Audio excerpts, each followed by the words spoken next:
sabemos que a pandemia nos ensinou a comprar tudo pela internet, inclusive em supermercados. Mas outra coisa que o consumidor brasileiro aprendeu nesse período foi que ele não precisa mais esperar dias pelas entregas.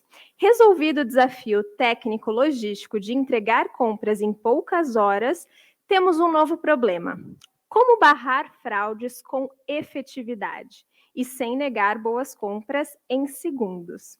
O nosso próximo palestrante traz números de grandes varejistas de grocery que mostram como é possível utilizar análise automática para melhorar a experiência de compra e, claro, aumentar o faturamento. Para falar com a gente sobre fraude e grocery, como manter boas métricas sem atrapalhar a experiência de compra, nós convidamos ele, que começou a sua carreira em gateways de pagamento antes de ajudar a criar, em 2014, um novo sistema antifraude para o mercado brasileiro, pioneiro na utilização de inteligência artificial para detectar vendas suspeitas no e-commerce. Hoje, a Conduto processa mais de 240 milhões de pedidos por ano e, em 2020, ajudou mais de 27 mil lojistas do Brasil e da América Latina a evitar mais de 1,3 bilhão de fraudes online. Eu chamo ele, Tom Canabarro, ele é CEO e cofundador da Conduto. Boa tarde, Tom. Boa tarde, Gabi. Boa tarde, Júlia. Tudo bom? Obrigado pelo convite. Tudo certo. Fica à vontade, o palco é todo seu. Maravilha. Obrigado, gente. Boa tarde para quem está assistindo aqui. Queria agradecer o pessoal do E-Commerce Brasil pelo convite, né? E o Augusto aí da outra já deu um pouquinho de deixa ali, falando que os fraudadores já estão online, estão usando todas as ferramentas, né?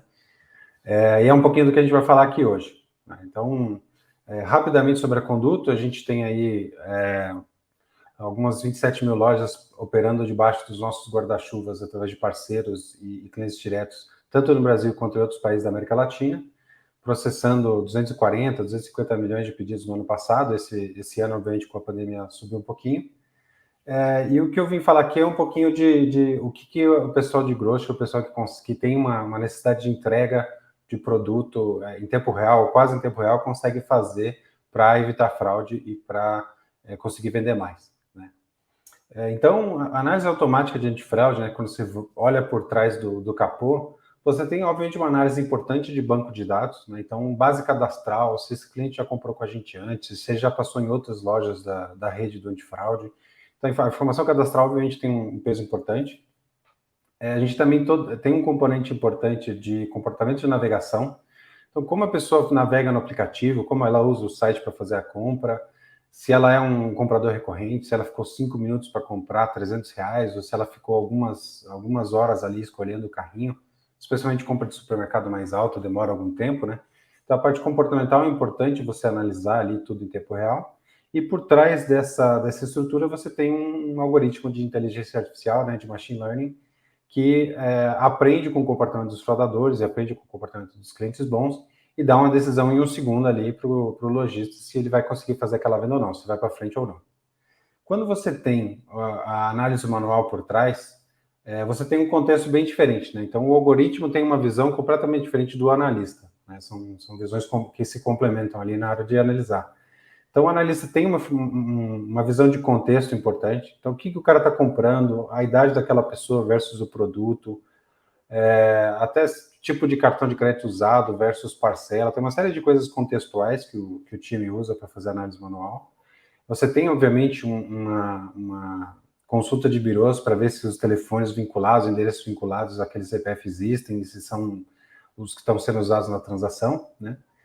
E, eventualmente, dependendo da operação e dependendo do risco, você necessariamente tem uma ligação ali, um contato com uma pessoa para validar aquela transação. E se a pessoa não atende, você tem que tentar mais tarde. Então, a revisão manual é um pouco diferente do automático, né? E o trabalho do antifraude, né, o nosso papel é achar o ponto de equilíbrio entre os indicadores da operação do cliente. Então, e a operação obviamente depende muito do que você vende, qual é a sua tolerância a risco. Então, tem obviamente os níveis de fraude de chargeback, que é onde geralmente a grande maioria do esforço é gasto. Você tem também uma preocupação com a taxa de aprovação, então quantos pedidos aprovados a gente tem, quantos pedidos analisados são despachados, e você tem ali a revisão manual, que é o tira-teima, né? Ou talvez, onde os pedidos mais suspeitos são separados para revisão, né? E é ali que tem muito falso positivo, né? Então, pedido de valor muito alto, pedido um pouco fora da curva, acaba sendo derivado para a mesa, e é onde você consegue trabalhar também o falso positivo, que é o pedido bom que você está barrando ou o pedido bom que você está represando. Então, o nosso trabalho é encontrar o ponto de equilíbrio desses indicadores, e depende muito do que você vende do seu negócio. Então, se você tem um negócio de margem muito apertada, por exemplo, farmácia, venda de celular, esse tipo de coisa, você precisa vender 200 produtos para pagar uma fraude que você toma. Então, a sua tolerância a risco é muito baixa, você quer ter muito pouco chargeback, e você necessariamente acaba penalizando ou a taxa de aprovação ou a revisão manual, né? Agora, se você tem margens maiores, produtos digitais, por exemplo, download de joguinho, download de música, streaming, esse tipo de coisa, suas margens são praticamente infinitas, né? Então, você tem uma tolerância a risco muito maior, e você está disposto ali a aprovar muito mais, a revisar menos, ou até não ter revisão manual, só fazer a prova nega, porque você tem um pouco mais de tolerância a risco ali. Então, realmente, o nosso trabalho é achar esse ponto de equilíbrio, que varia de negócio, mas varia de sazonalidade também. Então, quando a gente fala de decisão automática versus revisão manual, você tem os prós e contras dessas duas operações, né? Então, a revisão manual, quando você bota no papel ali, na ponta do lápis, o ROI geralmente é positivo, né? Então, você acaba trazendo mais transações ou evitando mais fraude pelo real que você investe ali numa análise mais cara. E o grande downside, né, a grande desvantagem da revisão manual é o tempo de resposta, né? O pedido fica represado, ele fica parado, você tem ali uma fatia dos clientes que está esperando o pedido ser despachado, e você coloca em cima disso alguns agravantes, né? O fato de muitas ligações não serem atendidas na primeira tentativa, então você liga, a pessoa não atende, você tem que ligar mais tarde. E particularmente no público jovem, é muito raro esse pessoal atender ligação de números desconhecidos de qualquer forma, em qualquer horário. Então você tem ali uma dificuldade em confirmar a transação quando você tem que ir para um contato, né? Agora, na decisão automática, você tem, obviamente, uma menor fricção da transação, né? Você decide em um segundo. Ela é uma análise mais barata, o custo, obviamente, é muito mais barato, porque não tem equipe, não tem birô, não tem um monte de coisa. É uma análise em tempo real. E o outro lado da moeda é que você não tem margem para erro, você não tem talvez, né? Tudo que a gente fala sim vai ser aprovado, tudo que a gente fala não vai ser negado. Não tem o buffer ali da revisão manual, digamos assim. Então, geralmente é uma operação onde você tem indicadores que oscilam mais. Então, você tem um ataque, você tem uma promoção e você acaba penalizando ou não os indicadores. Então, qual que é o grande ponto para você decidir qual é a operação que vale a pena para você? É se você tem tempo para fazer a análise manual. Se você tem espaço no seu processo de logística, de despacho, para fazer uma análise manual ou não. Ou, obviamente, se o custo da sua transação, o seu ticket médio, suporta o custo mais alto de uma revisão manual, né? Então, se você vende produtos de 30, 40, 50, 60, 70 reais, uma revisão manual custa uns 52 reais. Então, acaba pesando muito na margem do lojista. Ele opta por uma operação mais barata, com custo reduzido. E se você não tem espaço de centro de distribuição de logística para parar uma transação no meio, para represar uma transação, você necessariamente tem que optar para a decisão automática, né? Então, é uma decisão muito mais operacional do que qualquer outra coisa, né? Então, quando a gente fala de case, a gente tem alguns cases aqui de clientes nossos que ou usam só o automático, ou usam o automático mais o manual. A gente trouxe aqui alguns números para vocês compararem os prós e os contras das duas decisões, né? Então, quando você fala de customização, quando a gente fala de customização é porque o modelo de risco do cliente é customizado. A gente tem uma operação, a gente conhece aquele cliente, a gente conhece aquela base de compradores, e a gente cria um modelo customizado para aquele supermercado específico, né? Então, nesse cliente, ele tem uma revisão manual com SLA muito apertado, então é 2 horas para você fazer a revisão manual, então é um SLA bem curto mesmo. E com a revisão manual, ele tem um 98% de aprovação aqui, tudo números em quantidade, tá? Então, 98% dos pedidos são aprovados com um chargeback ali bem controlado de 0,2.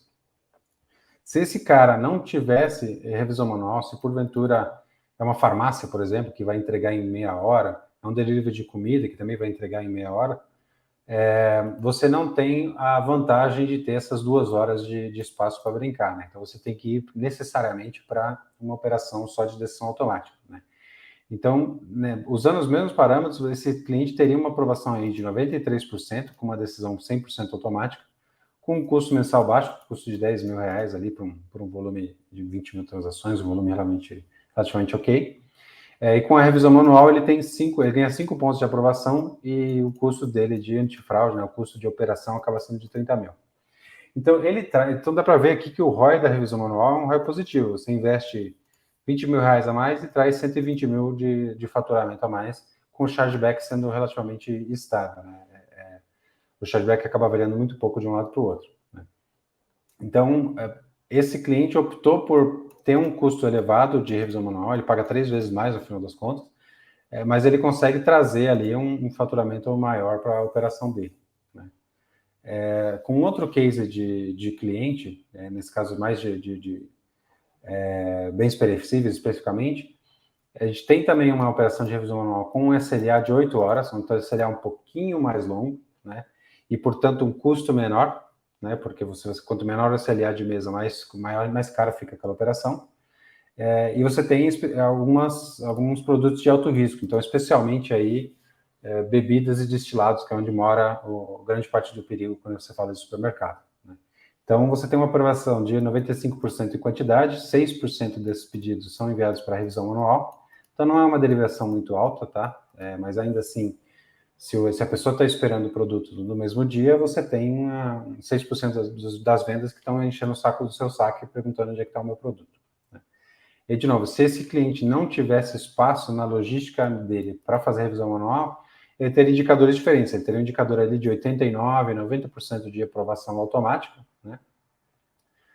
Então, ele traz ali 6 pontos percentuais de revisão manual, também triplicando o custo dele.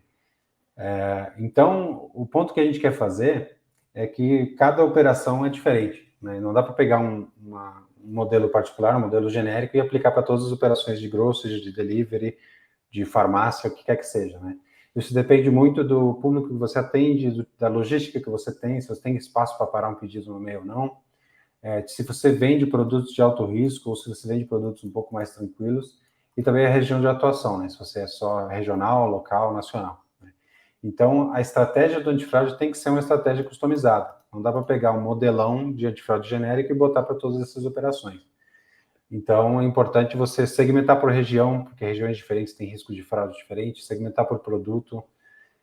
Se você vende alimentos e se você vende bebidas, você pode segmentar esse tipo de produto também. Então, você tem várias customizações que você pode fazer, além do ponto principal de logística, que será que eu tenho tempo para fazer uma revisão manual ou não? A gente tem cliente que tem 5 minutos para fazer a revisão manual, mas ele faz lá e ele tem essa operação ali também. Então, depende muito do produto que você vende e da operação que você tem, né? Então, de novo, eu volto para o nosso triângulo de indicadores aqui, né? Qual é o ponto de equilíbrio, qual é o ponto ideal para cada operação, levando em conta a logística que você tem, o produto que você vende, se tem produto de alto risco, se você entrega em zonas de risco, e se você tem espaço na sua logística para parar uma transação no meio, mesmo que seja por 3, 4, 5, 8 horas, 12 horas, isso vai mudar muito a forma como você trabalha com o seu fornecedor de antifraude, né? Então, é importante você entender, né, a necessidade do seu negócio, então ter uma estratégia em cima disso, e comunicar isso para os parceiros, né? Então, explicar para o antifraude que você tem 5%, 10%, 20% dos pedidos que são entregas expressas, são entregas em algumas horas, e isso tem que mudar um pouco a estratégia. E você tem que também, obviamente, ter uma visão de outras estratégias que você pode ter. Então, você pode botar uma camada de biometria, uma camada de SMS, você pode trazer parceiros externos e outras estratégias para compensar o fato de você talvez não conseguir fazer uma revisão manual porque você não tem tempo, né? Então, eu queria, para finalizar aqui, queria compartilhar o link do nosso e-book que a gente lançou esse mês, falando especificamente do cenário de autosserviço no Brasil, né? Então, acho que é o primeiro material desse segmento aí para o e-commerce. Então, estou deixando aqui o QR Code do e-book para vocês baixarem. Queria agradecer aí de novo o convite do time do E-Commerce Brasil. Obrigado a todos e uma boa tarde. Muito obrigada pela sua participação e por compartilhar conteúdo conosco. Tom, vou pedir a gentileza de você ficar ali um tempinho no chat para tirar dúvida do público. E lembrando, gente, que o time da Conduto está à disposição aqui ao lado no Salão de Negócios também. Tom, obrigada e boa tarde, viu? Boa tarde, obrigado.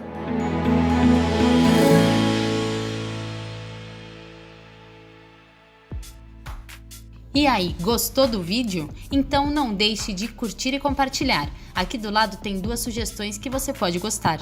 Até a próxima!